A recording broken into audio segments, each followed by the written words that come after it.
ఏమయ్యమ్మా ఇక్కడ ఎప్పుడు వచ్చినావు? ఏడికెళ్ళి వచ్చినావు? పోతారు కిరగడ పోతారు.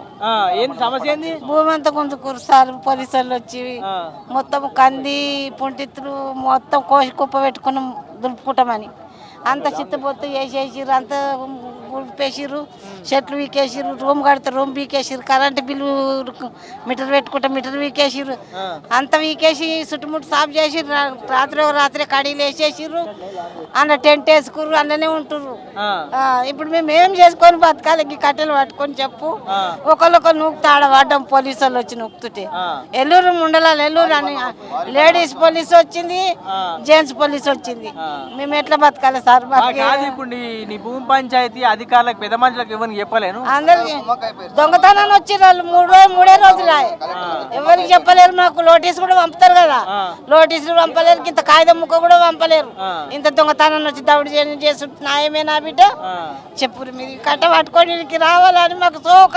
ఇంత దూరం అంత దూరంకి వెళ్ళి జిన్నారం మండలంకి వెళ్ళి రావాలని సంగారెడ్డి జిల్లా ఈ బాధలు పడుతున్నాం నాయన. ఏం చేయాలి? చేసిన పంట కూడా నష్టం చేస్తారు. నూకేస్తాయి, బొక్కలకు దెబ్బలు తాకినాయి పోలీసులు నూకేస్తే. ఏం చేయాలి మేము చెప్పు? ఏం చేసుకొని బతకాలి? ఉన్నది గుంజుకున్నాక చెప్పురు, మీరే చెప్పురు న్యాయం. ఇచ్చినా అమ్మ లోపల ఇచ్చిన పత్రం ఇచ్చినా అమ్మ లోపల రాస్తారు. ఇప్పుడు రాసిన తర్వాత పోతారా? ఎన్ని గంటలకు వచ్చినావు? చలికి వచ్చినట్టున్నావు పొద్దున? చలికే వచ్చినాం అందరం, మేము అందరం వచ్చినాం. అందరి పరిస్థితి ఇదేనా? అందరిది ఒక్కటేనే, అందరం ఒక్కతనే ఉన్నాం.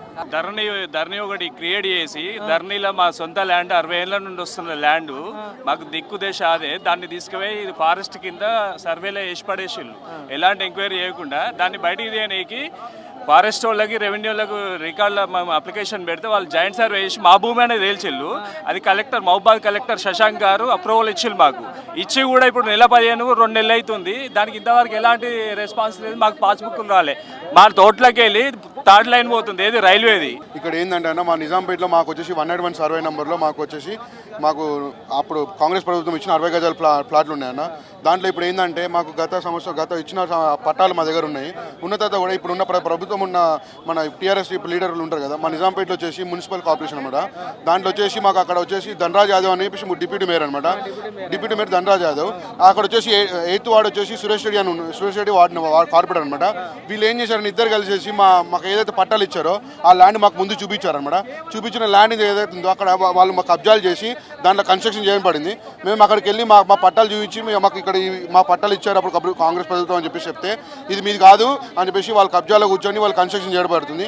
ఇలాంటి కంప్లైంట్ మేము కలెక్టర్ గారికి ఇచ్చాము, అలాగే ఎంఆర్ఓకి ఇచ్చాము, మళ్ళీ ప్లస్ మన మున్సిపల్ కార్పొరేషన్ దాంట్లో కూడా ఇచ్చాము. ఎటు నుంచి కూడా మాకు ఆపరేషన్ రాలేదు.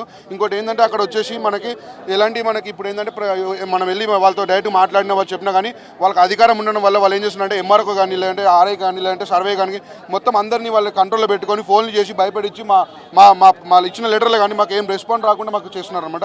ఇంకా ఏంటంటే అక్కడ వాళ్ళు ఉన్న రూలింగ్ ప్రకారం వాళ్ళు ఏంటంటే డైరెక్ట్గా చెప్తున్నారు, మీరు ఏం చేసుకుని అది మీరు అది గవర్నమెంట్ ల్యాండ్ అని కానీ మేము కడతామని చెప్పేసి కన్స్ట్రక్షన్ చేయడం పడుతుంది. అక్కడ మా పిల్లర్లు వేశారు, పర్మిషన్ తీసుకున్నారు, మీటర్ తీసుకున్నారు. ఈ ప్రభుత్వం ఉన్న ప్రజెంట్ ఉన్న గవర్నమెంట్ ఎంప్లాయీస్ కూడా వాళ్ళకి అనుకూలంగా పనిచేస్తున్నారు అనమాట. ఇది మన ముఖ్యమంత్రికి దగ్గరికి తీసుకొచ్చేసి మనకి ఎలాంటి రేవంత్ రెడ్డి న్యాయం చేయాలని కోరుకుంటున్నామండి.